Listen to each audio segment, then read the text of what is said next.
ఇవాళ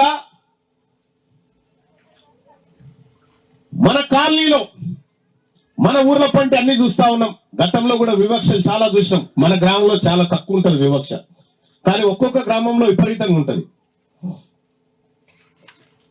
గుళ్ళల్లోకి రానియకపోతుండే, ఆకిట్లకే నలవనియకపోతుండే, ఛాయ్ తాగితే గిలాసులు అలాగా పెడుతుండే. ఇంత దరిద్రమైన పరిస్థితిలో ఇప్పుడు మనం ఎదుర్కొన్నాం. కానీ 100 ఏళ్ల కిందనే అంబేద్కర్ అది చెవి చూసాడు. ఆయనకు మంచినీళ్ళు పోయమంటే పోయలేవాడు, ఆయన తాకితే మైల పడుతుందని చెప్పారు, ఆయనను గుళ్ళెకు రానియలే.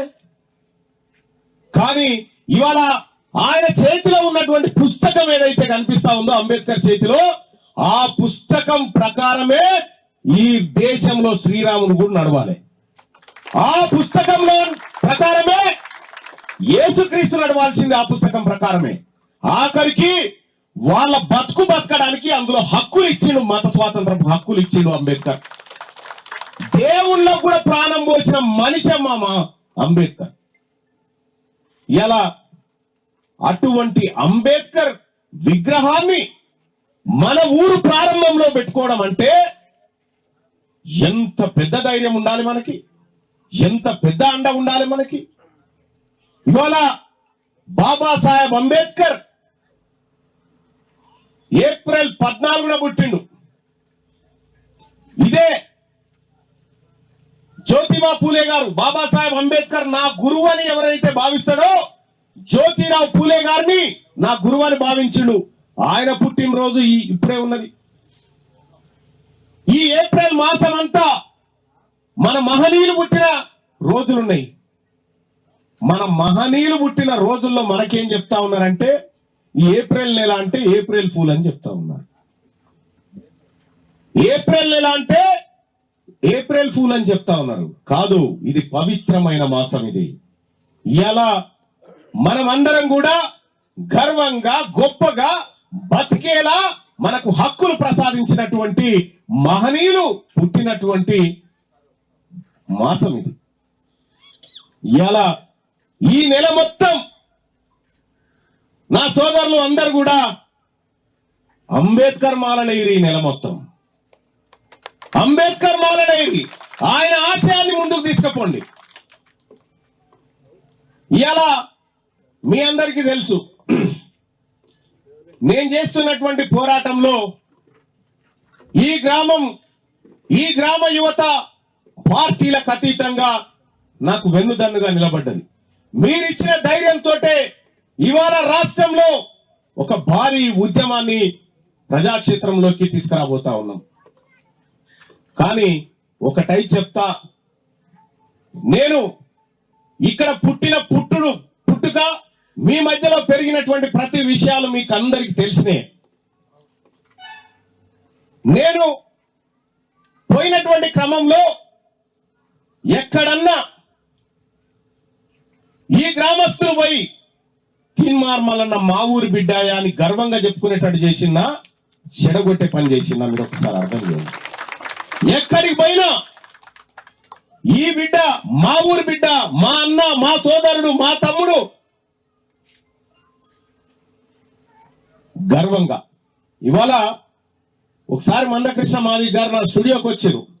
మాట్లాడుతుంటే మందకృష్ణ మాదిగ లేచి ఓరయ్యా నువ్వు మా ఇంటెల్లు అని చెప్పిండు. నేను కూడా భావిస్తా ఈ దళిత కాలనీకి నేను అల్లున్నే 100%. ఇంకా చెప్తా ఉన్నా, ఇక్కడ అంబేద్కర్ విగ్రహం ఏదైతే అంబేద్కర్ దేవుళ్ళకు హక్కులు ఇస్తే, ఏ అంబేద్కర్ అయితే గుళ్ళల్లోకి రానియలేదో ఆ పేర్లు మన దళిత వాడల గోడలకు కనిపిస్తా ఉన్నాయి. నాకు దళిత వాడల పొంటి ఇండ్ల గోడలకు కనిపిస్తా ఉన్నాయి ఆ పేర్లు. జాగ్రత్త, చూసుకోండి అవేంటి అనేది. ప్రతి ఇంటికి జై భీమ్ అని రాసి ఉండాలి.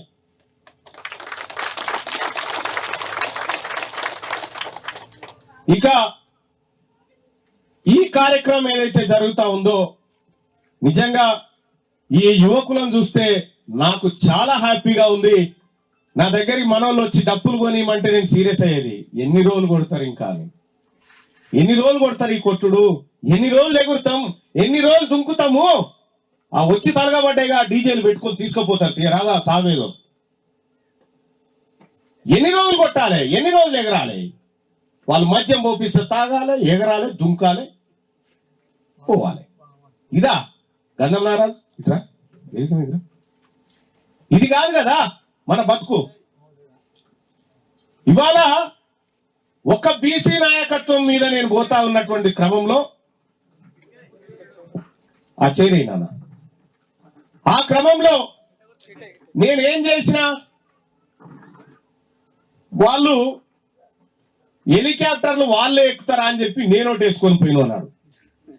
హెలికాప్టర్లో దిగితే వాళ్ళ కండ్ల మంట, వాళ్ళ కడుపు మంట చూసి నాకే ఒక్క బిడ్డ, ఒక్క మాదాపురం బిడ్డ హెలికాప్టర్ వేసుకొని పోతే వాళ్ళకు ఎంత బాధ అయిందో మీరు చూస్తారు కదా. అంటే ఒక బీసీ వాడు ఒక దళిత బిడ్డను చేసుకునేటోడు హెలికాప్టర్లో తిరుగుతాడు. హెలికాప్టరే కొంటారా భయ్ అని చెప్పిన, హెలికాప్టరే కొంట అని చెప్పిన. ఈ ఊరు తలరాతను ఖచ్చితంగా మారుస్తా, ఈ ఊరు దశాదిశను మారుస్తా, ఈ ఊరు గర్వంగా బతికేటట్టు చేస్తా, ఈ ఊర్లో ఉన్నటువంటి యువత సన్మార్గం వైపు పోయేటట్టు చేస్తా. ఈ యువత ఎవరైతే ఉన్నారో ఈ గ్రామంలో వాళ్ళందరికీ కూడా చెప్తా ఉన్నా, మీరు సరికొత్త ఒరవడితో ముందుకు రండి. నిన్న మొన్నటి కార్యక్రమాలు బంద్ చేయండి. ఏమైనా ఉంటే మనలో మనం మార్చుకుందాం. కానీ అంబేద్కర్ని 2 సార్లు ఓడగొట్టిండ్రు దళితులే, 2 సార్లు ఓడగొట్టిరు. కానీ ఆయనకు ఆ వర్గాల మీద ప్రేమ పోయిందా? పోలేదే. నా ఊళ్ళకు తెలవక చేసిరా పని అనుకుండు. అయినా నీకోసం పోరాటం చేసిండు, నీకోసం హక్కులు సాధించి పెట్టిండు. అక్కడ ఒక ఆయన స్వాతంత్రం వచ్చిన తర్వాత రాజ్యాంగాన్ని రాయాలి అని చెప్పి ఈ కాగితాలను ఎత్తుకొని ఓ దేశానికి పోయినట. నెహ్రూ, గాంధీ వీళ్ళందరూ కలిసి ఈ కాగితాలను ఎత్తుకొని పోయి స్వాతంత్రం వచ్చిందా మాకు రాజ్యాంగం రాయాలని పోతే, ఆ రాష్ట్రాయన దగ్గరికి పోతే ఆయన ఏమన్నాడట, మీకేమైనా బుర్రున్నాదా? నాకేమన్నా డౌట్ వస్తే అంబేద్కర్ కు లెటర్ రాసి కనుక్కుంటా, మీరు నా దగ్గరకు వచ్చిరేమా? ఆన్నే ఉన్నారు కదా అసలైన మనిషి రాపించుకోపోరు అని చెప్పి తిట్టి తోలినట. అంత గొప్ప మనిషి ఇచ్చిన వారసత్వంలో మనం ఉన్నాం.